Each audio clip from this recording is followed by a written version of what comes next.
Hi, and welcome to Answers News for February 23rd, 2017. I have joining me today Ken Ham and Dr. Danny Faulkner, and soon Bodie Hodge, after we get done with him. So we're going to be just kind of, I know everyone's trying to get on, know that we're here. And so, Ken, you're going to be going to the National Religious Broadcaster Convention next week. So do you want to talk about that award that we're getting? Sorry about that. But I connect to my phone and the sound comes up and I've got to turn the sound down. Yeah. I know what happened. Okay. Anyway, got to spend a minute of doing nothing so people get on here. All right? So I already said what was the question you asked me? You're going to the National Religious Broadcasters Convention I next am. week. Actually, National Religious Broadcasters Convention. There you go. I got it. The NRB. Okay. Actually, that is next week, and it's in Orlando, Florida. And on the Thursday night at the gala dinner, we're actually receiving an award in Answers and Genesis.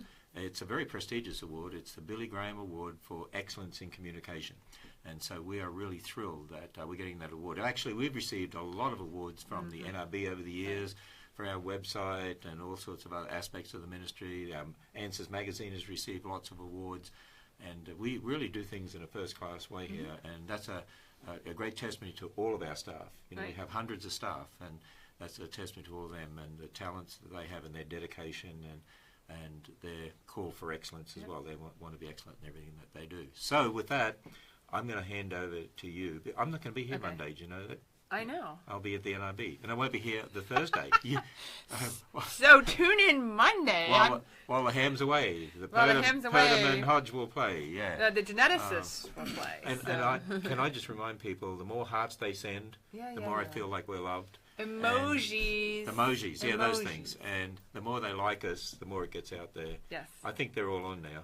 Okay. Okay. Yes, Monday you want to tune in because I'm going to have Dr. Nathaniel Jenensen here, who's our other geneticist. So it's going to be Answers in Genetics. And so we're gonna take over that half hour and talk about some new research and new book that Dr. Jenensen has coming out. So you'll want to tune in for that.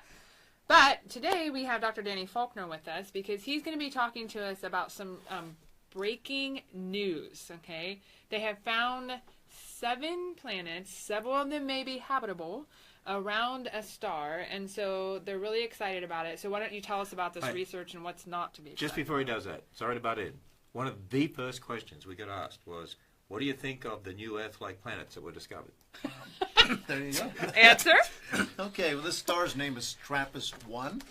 I don't have time to talk about where that name comes from. And we've been looking for extrasolar planets for quite a while. I think what's really driving this is belief in evolution and naturalistic origin of life. Because if life is unique to the Earth, that makes the Earth special, and that leads you right back to creation. So they better find lots of Earth-like planets, and they have a vested interest in doing this. It doesn't mean there's life on these planets. It just means you want to find Earth-like planets. And so we've now collected nearly 4,000 extrasolar planets. This is kind of neat. You got seven planets orbiting this one star, and they're all orbiting very close. This is a small star. It's a minimal star. We call it an M dwarf. It's a little bigger than Jupiter. And so these planets are orbiting really tightly. The orbital period is just days. One of them's like 1.5, the rest up like 8 or 10 or 12 days. Not much. They're really zipping around fast, obviously. And these were discovered by transit methods. If you've got a star here and a planet's orbiting around, if you happen to lie near the orbital plane, then once each time the planet comes around, it blocks out a little bit of that star's light. So by looking for those little dips in light, you can figure out that they're there. You can figure their orbital periods and even infer their sizes or diameters. It's not terribly different from the kind of work I do with eclipsing binary stars. So this is good stuff. So they found these 7 planets. They're about the same size as the Earth. Okay, give or take a little bit. Also, we define the habitable zone within close to a star. It's the range, not too far, not too close, where liquid water might exist on the planet. Goldilocks, right? Just Goldilocks zone. We have to have liquid water because we think that's essential for life. So, and this solar system is very narrow, and the Earth is right there, and other planets are there. Well, it turns out here 3 of them are in that zone. They calculate. Now, you have to assume several things. Just because it's in the Goldilocks zone doesn't mean it's got liquid water. The moon, for instance, doesn't. You have to have the right mass, right size, right composition, all sorts of stuff. And normally when you do the transit method, you really get the size, the diameter. But in this case, they were able to infer something about the masses. They did that because there's this gravitational interaction between those really close planets orbiting one another. And from that, they could then infer the densities. And the densities are could be close to the Earth. There's a wide range in these, and I've got an article I'm working on. It should go up on the website soon, Yes. questioning whether these really are Earth-like in that respect. Right. They could actually be like Jovian planets. They're very low density. Like Jupiter and Hey, Saturn. listen, people want answers. So far I've heard could be, might, they think, they're inferring, implying. Well, I'm just telling you the way it is. I'm going to That's their answer. Come on, the news out there actually had pictures of what they look like and everything. Well, that's because I read the article. I didn't read the news accounts. But The real science. There's a lot of information there, and a lot of things are left out in these news accounts. But it's interesting that they try to model all of this. And again, I'm looking at it, I have doubts. And one thing they never tell you on these, Ken, is that these M-dwarf stars are usually variable stars. I've tried to look up for this particular star, and I can't find anything on it, but it could be because it's so faint and very little's been done otherwise. But these stars typically are variable. And, of course, that's not good. If you've got a planet sitting here and it's being bathed in by variable light, it's not good. You want consistent People light. are worried about global warming just by Yeah. changing a few things. Right. Also, even worse is that these things, these kind of stars are prone to flares. These are big eruptions. We have them on the sun. These are really like bigger flares we get on the sun. And since these planets are really, really close, they're going to get blasted. And I just did a quick calculation. Given their size, if you had a type of flare we have on the sun, it would blast these things with 500 to 1,000 times the bad energy from that star than we would get here on the Earth. And actually, the levels would be much higher. I think some of these emissions actually could strip the atmosphere of these planets away. That can happen. That sounds like habitable. Oh, yeah. Plus, being so close, they have synchronous rotation. They didn't talk in news accounts about that. That means one face is toward the star at all times. So one side's really hot, one side's really cold. There's a little perimeter around here where it might be okay. You might have huge winds and so forth. So that's not really good either. So also, frauds with all sorts of problems. Every time we get into one of these Earth-like planets, it's a variable star usually, or prone to be. I don't know about this one yet, but I suspect it will be. It almost sounds like the news on politics. Yeah. You know, a politician says one thing, and then suddenly the news media says something that's totally different.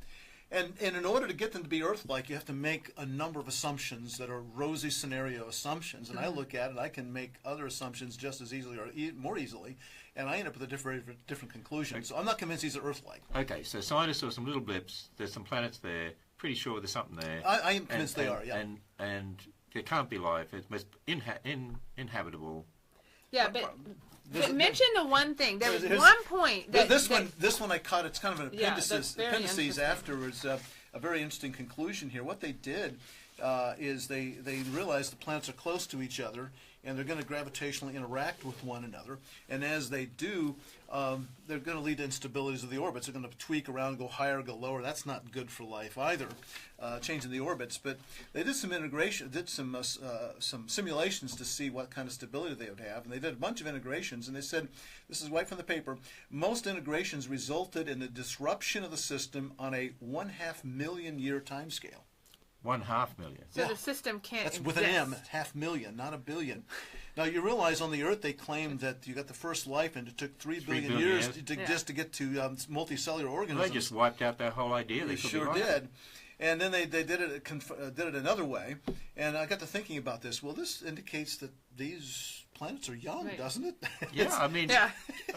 aren't they supposed to be billions of years old? Well, we don't know what the age of this yet, but that would be the presumption, older than a 1/2 million years. But we creationists are looking for evidences of youth, and I think we're seeing it here. It's funny, they do this calculation in a couple different ways. It doesn't seem like it lasts very long, but this is funny. It says, the system clearly exists, and it is unlikely that we are observing it just before its catastrophic disruption.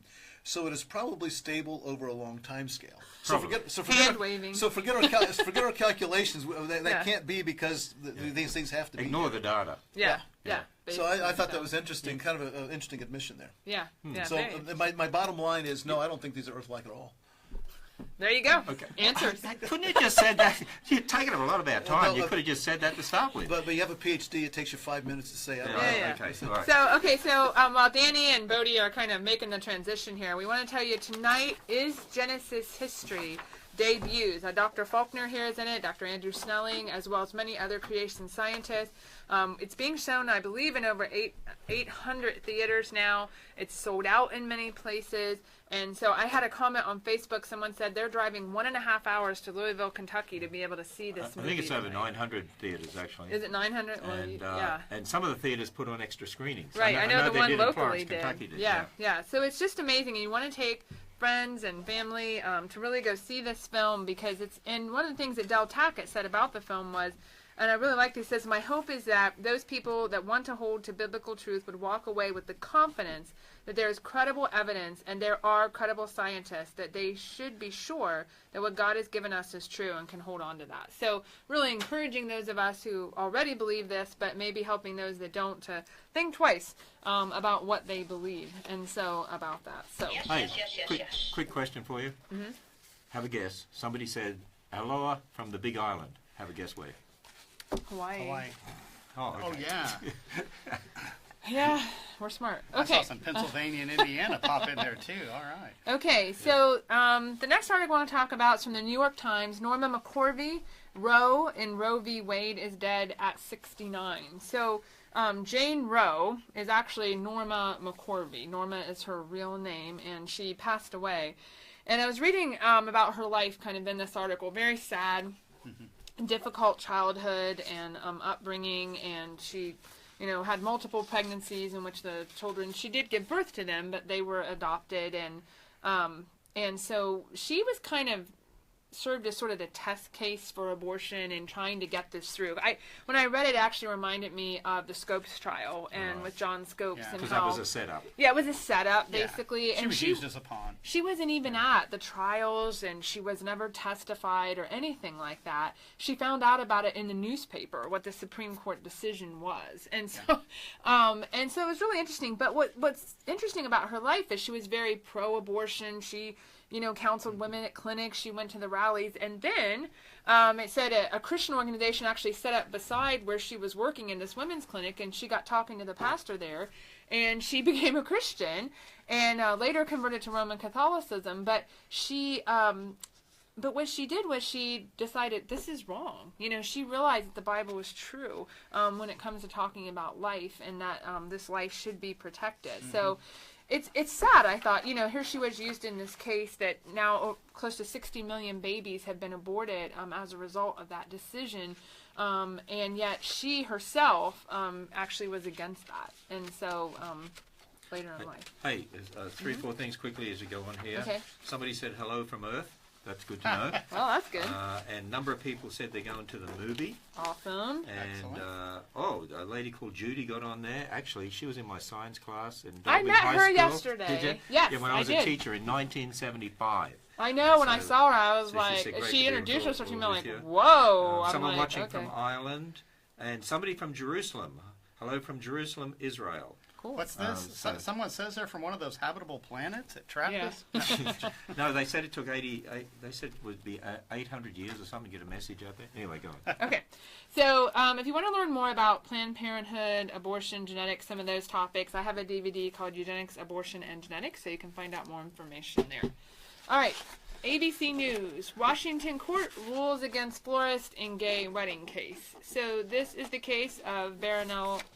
We're seeing a lot of these sort of things happen. Baronell Stutzman. And so, yes, we've seen this over and over again with bakers, with photographers who refuse, they're Christian, and they're refusing to give service at weddings, specifically weddings. And especially in this case, this florist had served this gay couple before.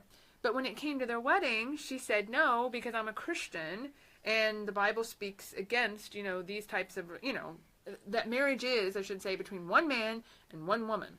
And what was amazing to me in this article, some of the things that were used against her.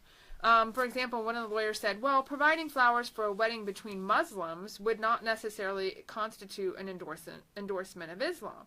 And I thought, well, that's true, because she didn't want to be seen as endorsement. But there's nothing in the Bible against two Muslims getting married. But there is something in the Bible that marriage is defined as between a man and a woman. And also, the Bible clearly says a Christian and a non-Christian shouldn't get married. Right, exactly. But here's a situation that's happening more and more. There's people saying you've got to tolerate everyone's beliefs, and they want a tolerance of all beliefs, but they're intolerant of the beliefs of the person who says, but I don't agree with those because I believe that this is the right way because the Bible says it. And here's the thing, a lot of Christians are now being attacked for this sort of thing. You know, I mean, they're scared because, you know, you see these people, I'm going to sue you, I'm going to attack you, I'm going to have death threats against you. So these Christians are a little nervous about getting involved in these types of things, and yet they're forced to do it. Well, they talk a lot in these issues about, well, you know, equality for all people. That's not equality for all people. It's not equality for That's not equality for Christians, obviously, when you do that. So we know one of the things that I continue to think of is, you know, when it's something like, you know, two men getting married or two women getting married kind of thing in our culture, you know, I put marriage in quotes there. You know, that's not a Christian event. That's not a Christian act. That's actually a pagan festival. That's a pagan ritual, essential. And so, you know, as Christians, should we be involving ourselves in pagan activities? Right. That's really the question at hand here. Do you realize no one can tolerate all beliefs? no, Because everyone is going to be intolerant of some belief. Otherwise, it's not really. Because if you tolerate all beliefs, what about the belief that says, no, this is the right one? No, Right. no you know, there's only one right one. Right. Yeah. Like Jesus said, I am the way. Yeah, they're intolerant of our intolerance. Is what it really. Yeah, but they become intolerant of us as people. Right. We're intolerant in that sense. You want to use intolerant of their belief, but not them as a person. Right. That's the Sure. Oh difference. yeah. Absolutely. Right. And really what they're doing, you know, it's a battle over what they claim is different sets of rights here. You know, does the Christian have the religious rights which are set down in the Constitution, Right. or is there supposedly another supposed interpreted right over here that supersedes that? Right. And so that's what they're doing. They're throwing out essentially, you know, a Christian's right on things. Yeah. We have a DVD by Todd Friel called The Homosexual War, A Biblical View. So if you want more information on these types of topics, this is a great resource to check out. Okay, so I heard you had a Twitter meltdown. Okay, so here are a lot of the headlines that were out there. Ken Ham has Trump-like Twitter meltdown over Ark photos. You can see that right there. And then, weird claim, gladiator battles between humans and giants and dinosaurs. This is what really he's happened. talking about. This is what he posted. There was a picture of a diorama. By the way, the people are about this big in real life. This is a picture of a diorama. You know. Here's the interesting thing, right? They said I had a Trump-like Twitter meltdown or something. I'm going to let people into a secret. This is a secret, okay? I get up every morning and I go, oh, groan. Social media want me to tweet at least 3 tweets. What can I tweet this morning? About today. Yeah. And I sit there and I thought, oh, you know what? I got this photograph of our new diorama that's going to go in the Ark. I'll just send it out there. When I did. And suddenly I get all these headlines. Weird claim, gladiator battles between humans and giants. Ken Ham has Trump-like Twitter meltdown. Creationist Ken Ham. Dinosaurs fought with gladiator battles. Humans and giants. Ken Ham's giant Noah's Ark to feature dinosaurs versus giants diorama. Ham's Ark encounter exhibit features giants fighting dinosaurs. Okay. Creationist We debates. get it. Ken Ham goes on. No, I want to dinosaurs, read this giants, great quote about you. In one of these articles, it says he's just another power-hungry, cash-grabbing fringe history freak who uses appeals to the supernatural to justify his political preferences. Now that came from this Jason, how do you pronounce that? Colavito? That's how I would pronounce it. Colavito. Historical research. You know, he doesn't like you. I just happen to have no. That's one of the nicer things said about by some of these people. That's the sad part, right? And he's actually an author and editor based in Albany, New York, and he's internationally recognized by scholars, literary theorists, and scientists for his pioneering work exploring the connections between science, pseudoscience, and speculative fiction. And so he goes on. He's supposed to be this great researcher. Now, the person who linked to him was James McGrath. No. Dr. James McGrath. Yay. Hi, James.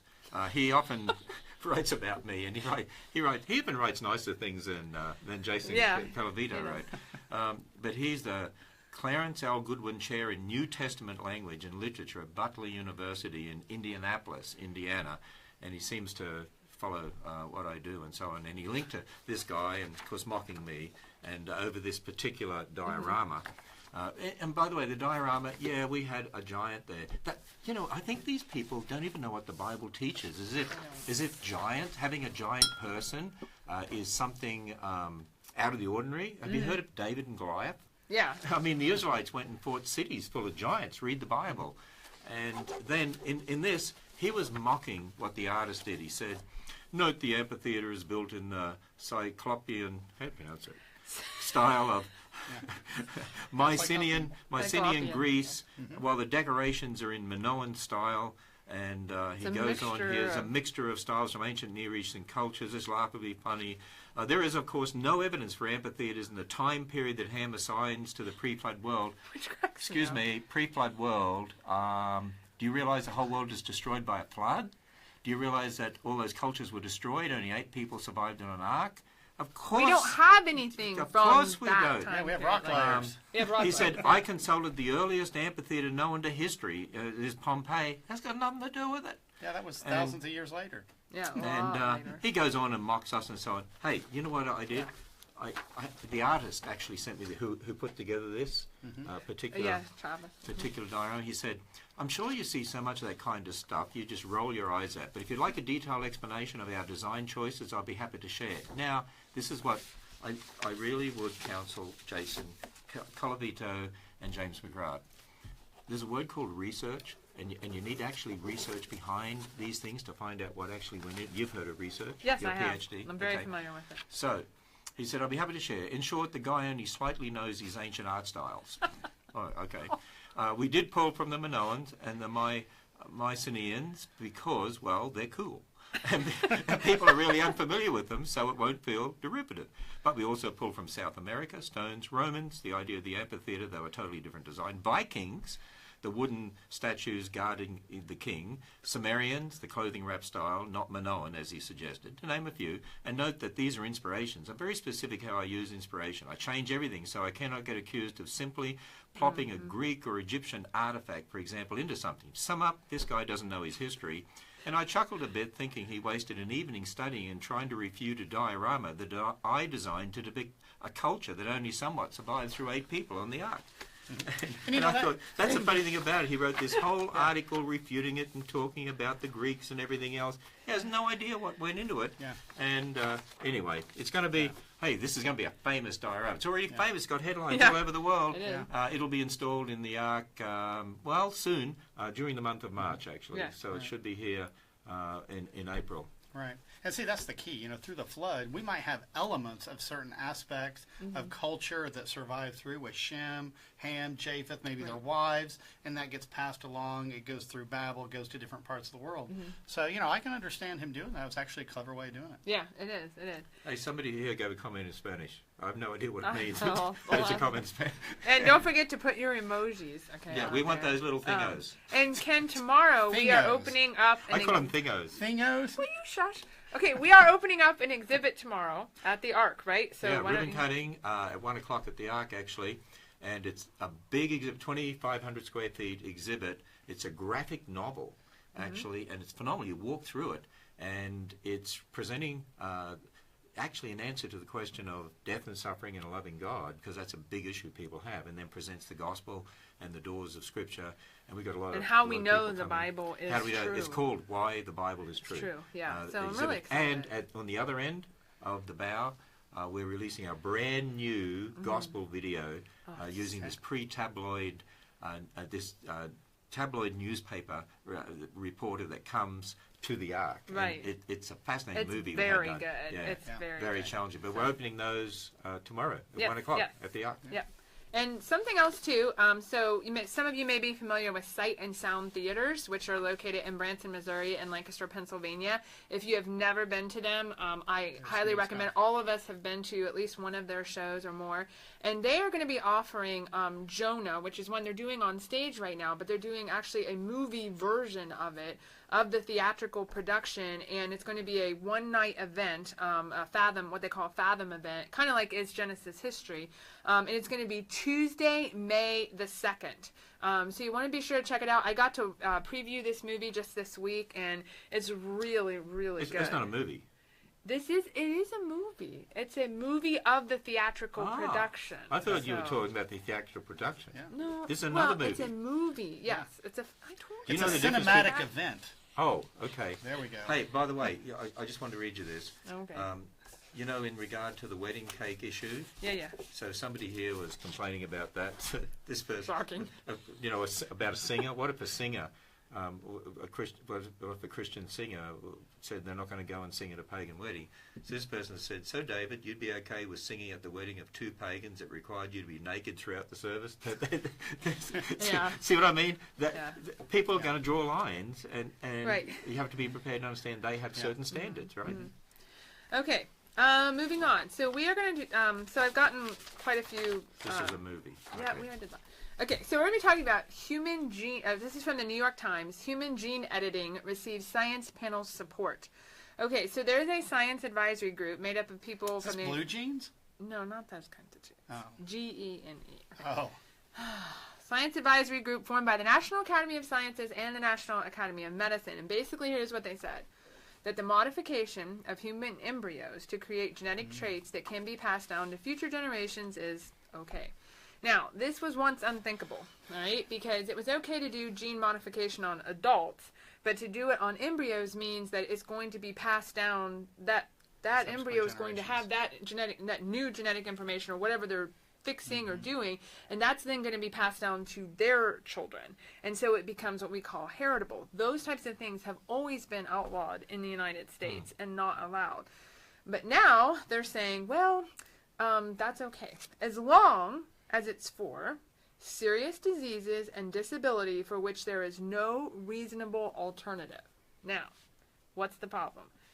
Who gets to decide what's serious and who gets to decide what's reasonable? And once you open a door like that, don't you usually find then they go the next step and the next step? And exactly isn't right. this man really trying to be God? In some ways, yes. I mean, Someone I can trying to play it. understand wanting to not have terminal diseases and things like that, but where the problem is, once you open the door, it's just like any technology. It can be used for good or it can be used for evil, but we don't have Christians in charge of this necessarily. Some Christians might be morally, working with it, but it's problematic. Now, they're using something, and I just wanted to bring this up because people have heard about this a lot, called the CRISPR-Cas9 gene editing system. So this is a very specific way to go in and clip out certain parts and put in the right part, shall we say, of the DNA sequence. So they're able to do it better now than they used to. But the thing we need to realize is that one of the things I've been studying is the genome is extremely complex. DNA is very complex. And it's not just the sequence, it's the chemical markers that are on it. You can't, every part of the DNA has more than one function. You go clipping things out and putting other things in, you don't know how many other things you're affecting by that. And so, You know, I was problem. interested in this sentence here. This opens a door to advertisements for fertility clinics of giving your child the best start in life with a gene editing packet. Can you imagine that? well, it's like, and this dates probably me a little bit, but the movie Gattaca with Ethan Hawke and Gwyneth Paltrow from years ago, like the early 90s, that was basically what it was. Is Way before my time. Here's how you edit the DNA of your child to give you the best child possible. Well, I think of another movie that did stuff like that, and it was called Twins. Had Arnold Schwarzenegger and Danny DeVito, and they're like, well, Arnold got all the good stuff. Well, what's all the other stuff? It was all the leftover stuff. Right. And it's sad. They try to make movies out of that, but this is a serious issue. This is becoming reality is the thing. And so they said, well, we want to make sure it's used only for the right things and not for the wrong things. We know man is different to animals. We're made in the image of God. We also know sin has affected us, and we also know the Lord allows us to have doctors and medicines and so on. But this is getting into It's murky waters. It could become something like eugenics, like we saw back in the early 1900s, late 1800s. It's just a different way of accomplishing it, of having more well-born. And I have a DVD called The Genetics of Adam and Eve. I have several on genetics issues. I have another one coming out called The Wonder of DNA that's going to talk about the design and complexity in DNA. So those are some let me products ask to you, watch if they go in there and they start doing gene editing, say, in a baby that's growing in the womb, what kind of dangers are there involved in that?